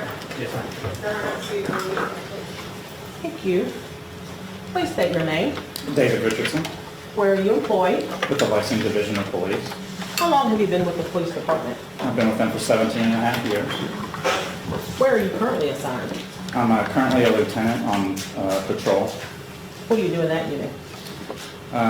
I oversee 4 sergeants and approximately 25 officers as we patrol the area. I also cover duty command for the whole city a couple days a week, talk to the media, make sure everything is taken care of that needs to be done in the overnight shift. In June of 2014, where were you assigned? At that time, I was the sergeant over the forensic services unit. And what did you do in that unit? I would supervise the detectives that would investigate the crime scenes, make sure they had all the tools and everything that they needed so they could do their job. Will you tell the jury a little bit about your education? As far as when I was a detective, Let's start with just in general, college on. I have a bachelor's of science in hospitality management. I'm currently working on my master's in criminal justice. I came to the police department and then I began taking classes in forensic video analysis and took multiple courses in that. Okay. And then tell us then specifically about the video analysis classes. Let me back up. Start with the police department and then what training you've had and then the video. Okay, so I started out as the police academy. I would do the normal, what all the officers go through. In 2005, I entered the robbery homicide unit as a detective, and one of my functions was to do a lot of surveillance video for robberies and things. I began to take courses through LEVA, or the Law Enforcement and Emergency Services Video Association.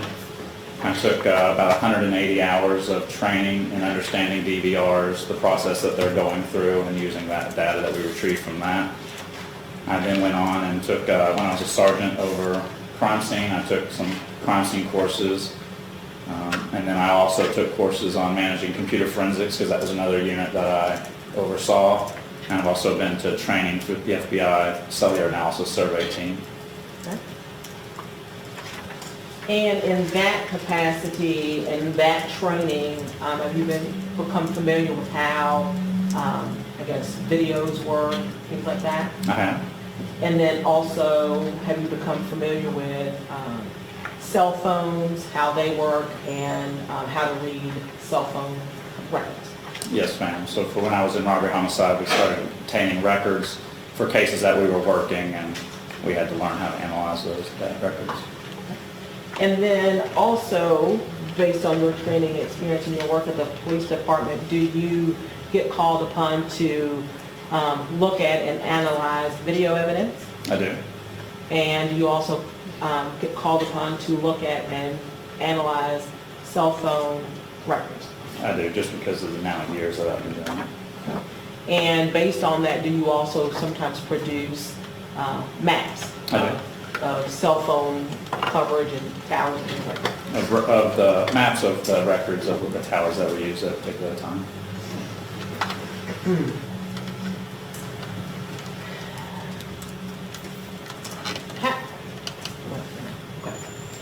In 2014, did you receive video evidence in this case regarding Austin City? I did. And what were you asked to do with respect to video evidence?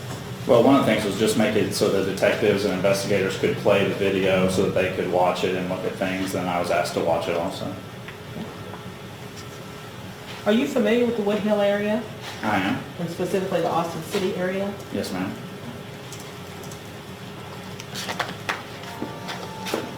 What are did you do with the videos when you received them? I watched them, made sure that they could be played on a format. And do you remember what videos you looked at and analyzed in this case? The two were the Danny Scott Liquor Store and the Hacienda. And that would that be Mariana's Hacienda? Yes, ma'am. Mariana's Tienda. All right. Let me start with Danny Scott Liquors. When you looked at those videos, did you also look at, I guess, the time variance between that and Mariana's Tienda? Yeah, we noticed that there was a time difference between the two. Okay, and what was the time difference It's between them? approximately 4 minutes. It's kind of like just setting different clocks at your house, but none are ever the same time. Okay. And then so which one, would one of them been, I guess, actual time, real time? The Danny Scott Liquor was the real time, and then the Mariana's was 4 minutes long. Okay. And you were performing faster or slower? Have to look at it. I'd have to look at it. I believe it's 4 minutes slower. Okay. Let me show you, we'll start out and show it to you, and ask if you can recognize that area. That's an aerial view of the Woodhill and New Circle Road corridor. All right. Then, this one, or the jury.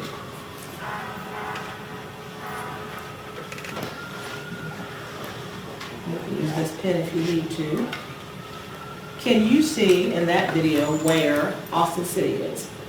Yes, it's right here. All right. And then what is this area, what are these things here?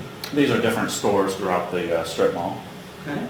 And what is this building right here? This is the building where Danny Scott Liquors is. All right. And are these two therefore then in the same parking lot pretty much? They are. All right. And do you know what this building is right here? That's the Thornton's gas station, with this being the building and that being the awning over the gas pumps. All right. Do you know where Mariana's Tienda is? It's generally in this location of the strip mall. All right. So you said that you got video evidence from Danny Scott Liquor here, Someone acquired it, yes. and then there was, reviewed Danny Scott Liquor video from here, and also from Mariana's Tienda. Correct. Which is generally in that area. Yes, ma'am. Did you bring with you those video sets? I did. I have them on my computer. Okay. So do we need to just hook that up to the TV here? Will that help you? Yes. Okay.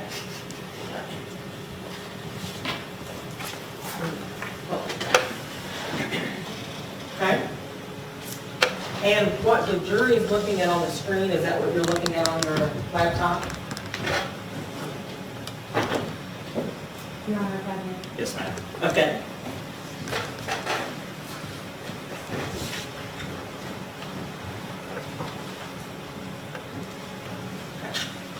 Let's start with the Danny Scott video. And what is the first video that you're going to pull up for us? We have 3 main angles that we concentrated on. There's the drive-through window, and actually and then another angle of the drive-through. 2 angles of the drive-through where the cars will come. Okay.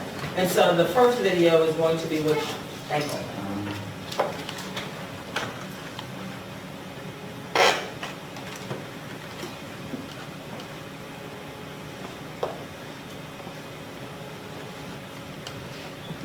This is actually the window where they are, where the clerk is standing. Okay. And at what time, how, are you able to determine, in terms of the cameras, are they continuously running? No, these are motion activated, so something has to be moving for it to record, so then it discards when there's no movement, and it just keeps in there what changes between the frames between them. Okay. And then at some point, did you, I guess, what is the first time, I don't think about you all can see.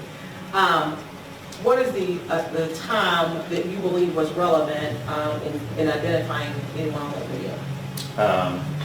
The time is at 1:17:32. All right, and at 1:17:32, what time is that in relation to when the 911 call was generally? I don't have that information. Okay. Was that just prior to? I think it was several minutes before. Okay, all right. And so if you'll play that portion.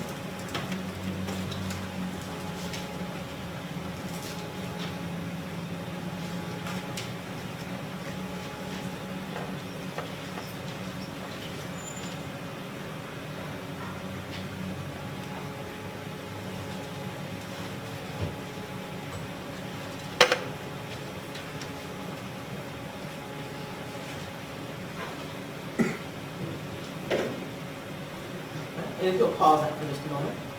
What direction is that car facing in relation to Austin City?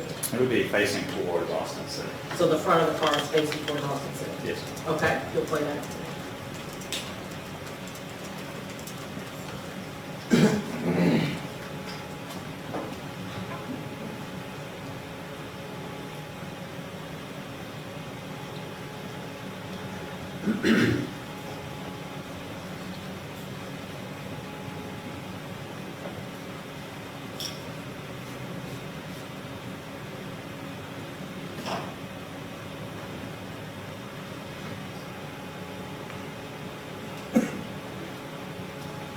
If you'll rewind that back to that, when they first pull up, a moment.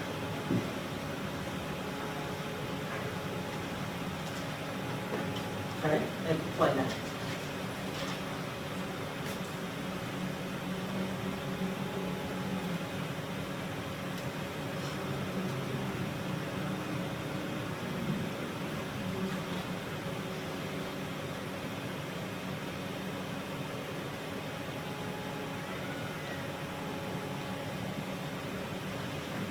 Pause that. All right. Can you see an individual in the driver's side? You can. Okay. And what is, okay, so we'll look at it. I'll show you and I'll show you here. What is this, I guess, that's what I'm pointing to there, that's on, that's being shown in that video? It's, that's where the driver would be sitting, and that's a reflective item. It's reflecting additional light. Okay. And can you tell from that video what color that shirt is? It looks to be a dark colored shirt. Okay, and can you tell if there's something white on the front of that shirt? It appears to be the white logo type on the front of the shirt. Okay. And keep going.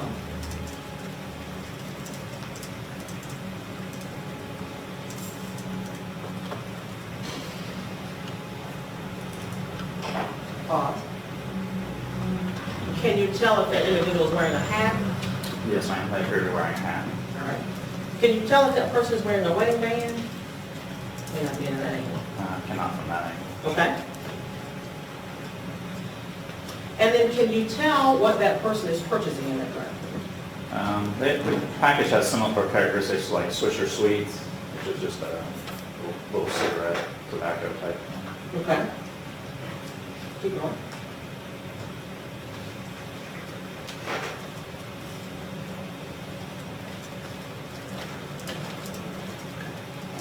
And then is there another video angle that you reviewed? There is. All right. And what is the next video angle? It shows the rear of the vehicle as it comes through the drive-through. Okay.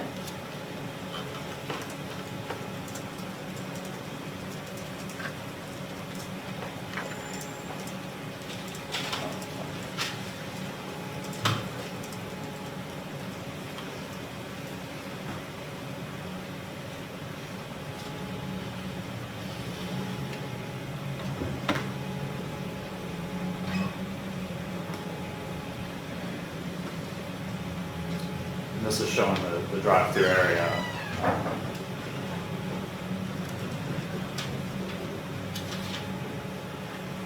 With vehicles that pull up, and it captures their license plate.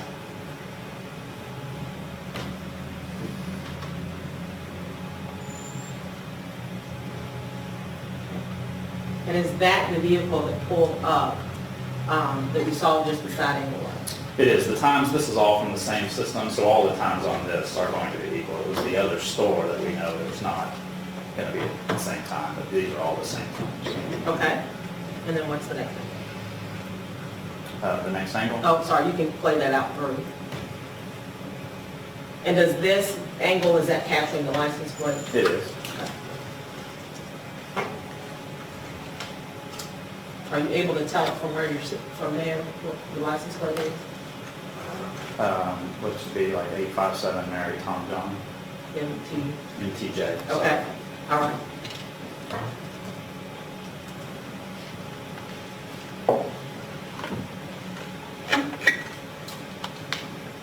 And then what's the other angle? The other angle is the drive-through, but showing the front of the vehicle.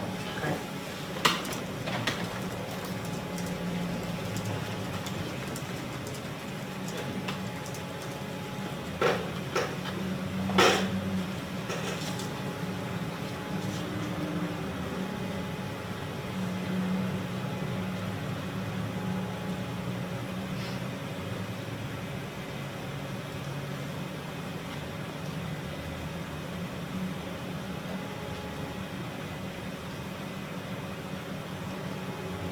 And that is the silver car we just saw. That's correct. Okay.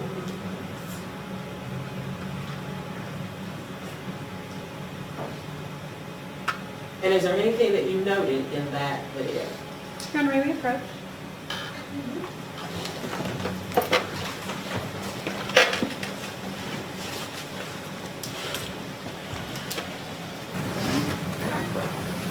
All right, so we are back now talking about, this is the front angle, That's correct. okay? And, okay. I have a pause right now, don't continue on. Oh, yes, please.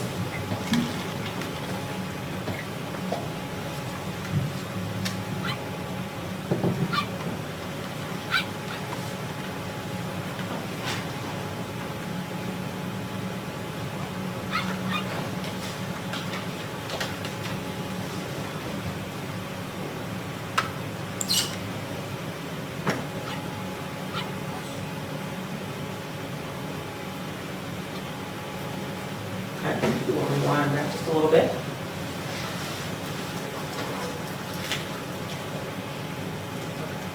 All right, play through.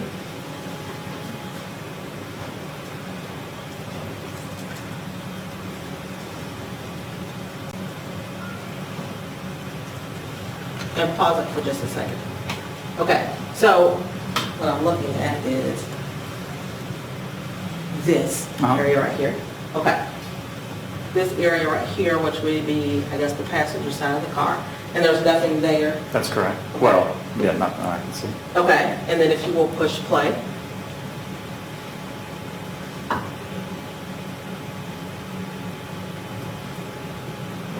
And then at some point, and I'm not asking you to tell me what that is or whatever, but at some point, is there something that changes there? A light appears to come on. Okay. And then, well, you can play that on through.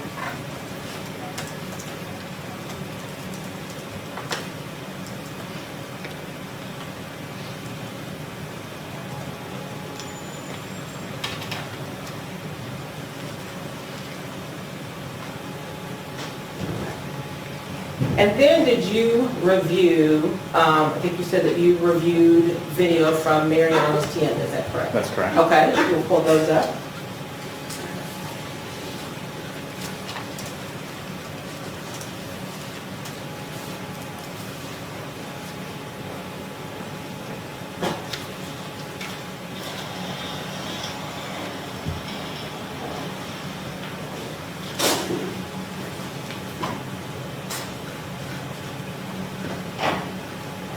Okay, so are you fast I'm forward? fast forwarding a little bit. Okay, so. very good. And is there a timestamp that's on there? There is. Okay, and what is that timestamp? It's 1:22:33. All right, so then you indicated that there was about a 4-minute difference between Danny Scott Liquor and this one. Yes, this video is the time is 4 minutes faster in real time. So at 12 o'clock at Danny Scott, this would, if you were looking at this, it would say 12:04. Okay, and so at now, when it's looking at 122, it's really more like 118. That's correct. All right, and if you will play that for just a minute, just so that we can.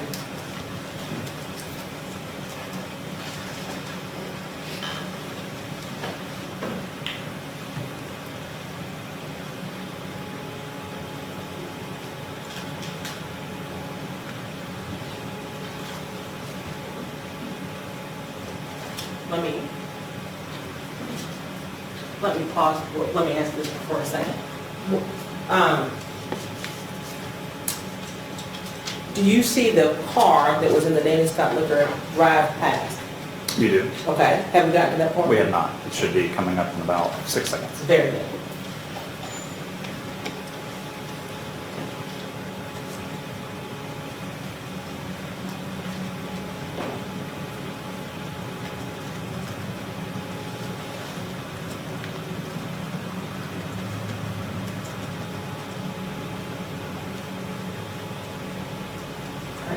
We'll pause that for just a moment.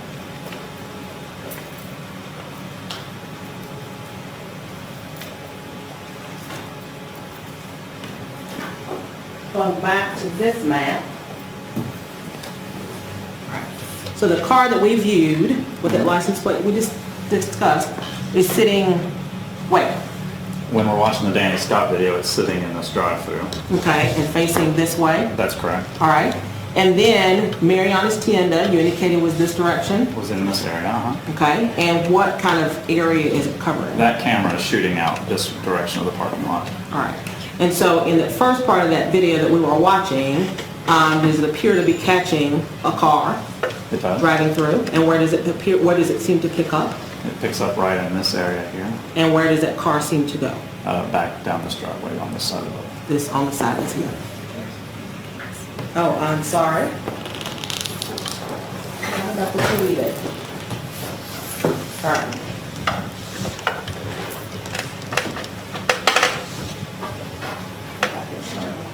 All right, let's come back to this one, so this we can see. All right. Now let come behind. Why don't you probably also have TV? All right, I like banging on. All right. All right, so tell us again then where the video angle is for Danny Scott. The car would be in the Danny Scott drive-through, which is right here facing this way. Okay, and then the Mariana's Tienda picked up where? It's in this area and the video shoots out this way. All right, so then when the car comes through, it's picked up where? It's picked up right in this area, And goes where? back around to down to this area where you can't see it. Okay. And then, does the camera pick up movement again at some point? Is this one a motion camera? No, this one actually records straight through. Okay. And then, is there something else, I guess, of note? Not ask it that way. Do you at some point then see individuals walking? We do. All right. Is there a time difference between when that car goes out of sight and you see individuals walking? Yes, ma'am. And what is that time difference? It's approximately 7 minutes. Okay, so about 7 minutes later, all right. Are there other, if you recall, if there's other cars or anything moving? There's other cars that are moving in that time frame. Okay. And then if you will then fast forward to when there's individuals walking, just before that time. Okay. All right. And play that. Yes, please.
Are the individuals out of sight at this point? They are. All right.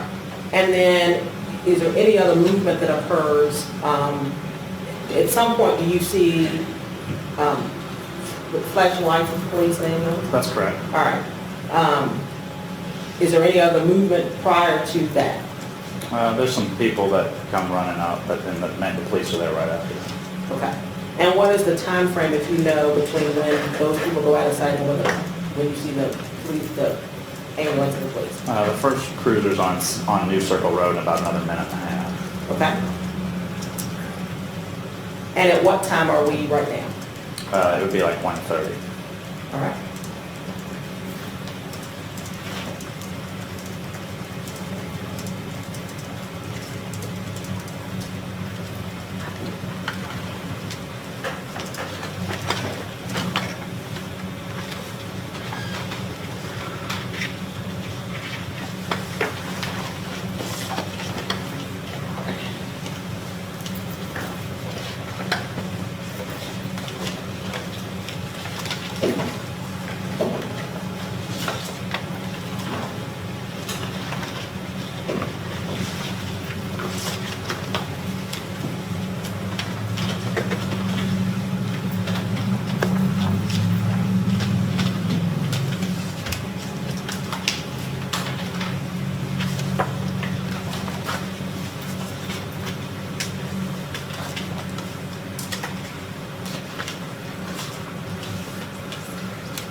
Did you pause that? No, it's still fine. Oh, okay. Have any lights and ambulance come in? No, they should be showing up here in about another 12 seconds.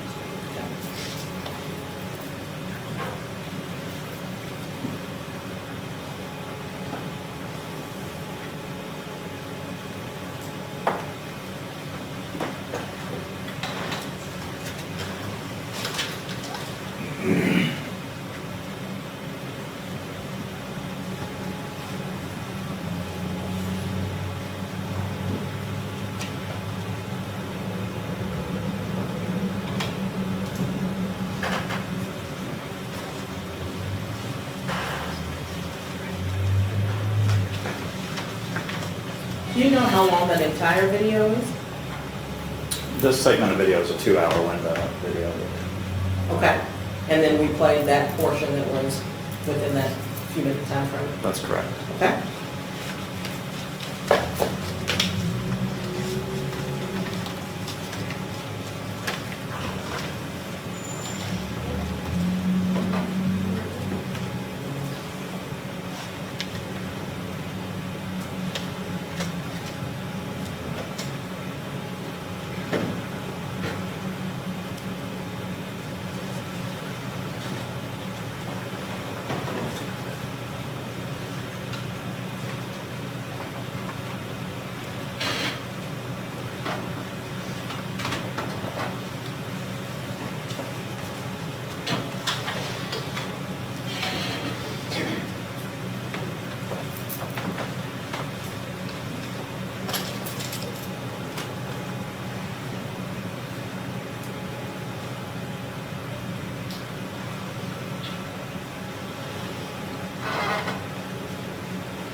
And at what time are we at this point?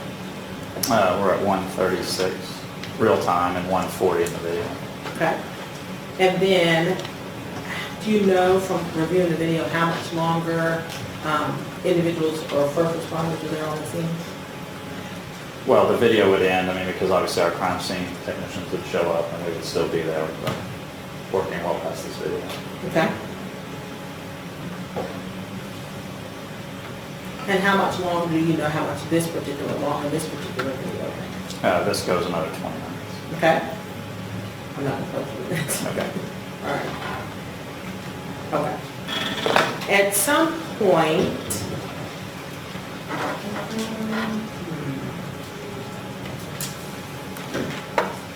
okay. Deputy Warren, can you assist me, please? Good. We're good here.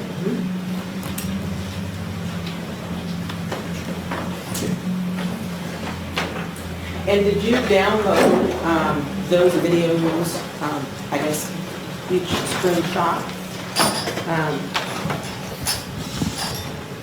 Are they on a disc? They are. Okay. And you reviewed those and those are the videos that we have reviewed here? Correct. All right. Did you have that disc with you? I do. Okay. We'll obtain that tomorrow. Okay. All right. Also then in reviewing the video, were there screenshots that were taken from the video? There were screen captures of the video, yes. All right, I'm going to show 44, is that what we're showing? 43, okay.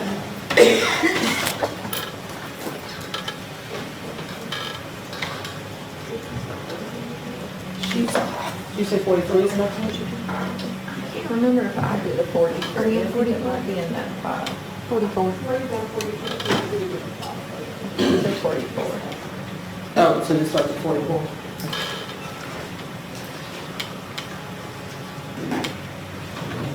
Okay.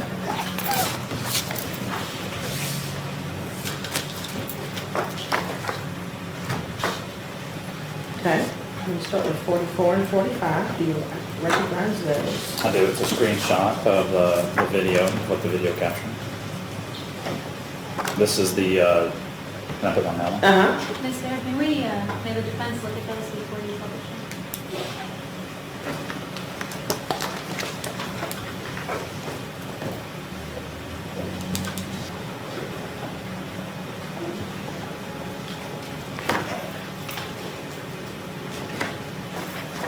This was 44.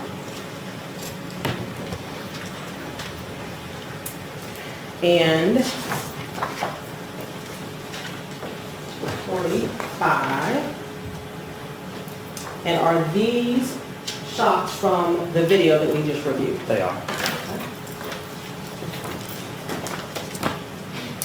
And then 43. 45. I think that was previously marked as 43. Uh-huh. And is that also a screenshot from the video we just reviewed? It is.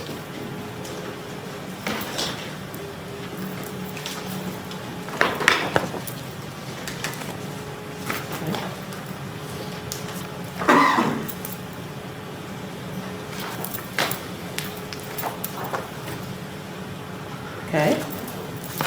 You recognize 46 and 47? Yes, ma'am. All right. So in 46,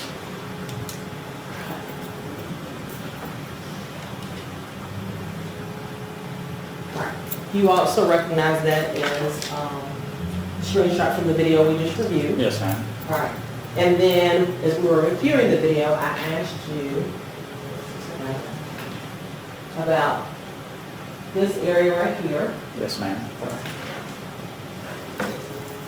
and this area, and I'm not gonna ask you to speculate, but is that area and this area the same area we were in the video? It is.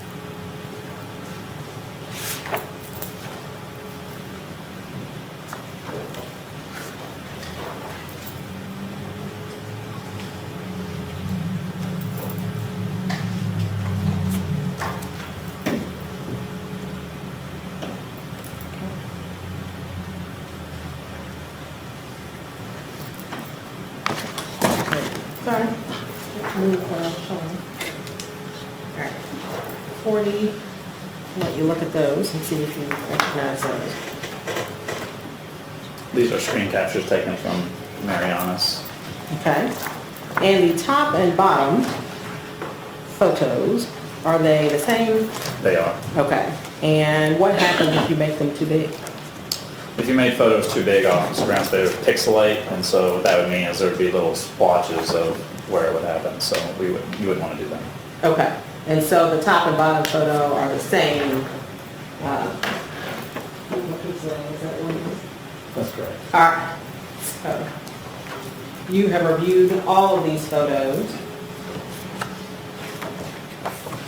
Yeah, this one is actually different. That's why these are smaller. This is two different photos, Okay. but that's why they're smaller and two on a page. Okay. And what about those? Also, two photos per page, just so they don't pixelate out, but they're different images. Okay. And so these are all different images, but That's two correct. per page. Yes. All right. And then this one, which would be 49, is that two different ones on the same page? Yes, two different images on the same page. All right, but still the screenshot from the video we watched, all That's from correct. Mariana's together. Correct. I would move to introduce into evidence at this time 44 through 52.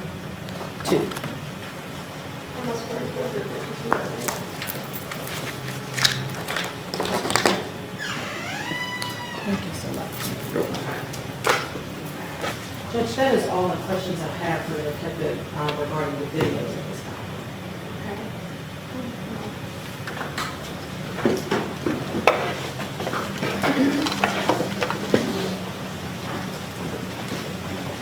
All right, ladies and gentlemen of the jury, we are going to let you all go for the day. During this overnight recess, I'm going to admonish you not to discuss this case among yourselves. Do not form the opinions or conclusions about the matter that has not been properly submitted to you. Please remember my admonitions about social media as well as independent investigations. You all will reconvene tomorrow morning at 9 o'clock. Okay, so I'm going to go ahead and let you all go. We are going to take a break and then we're going to come back here at 4:30 to address the motion and issues about tomorrow's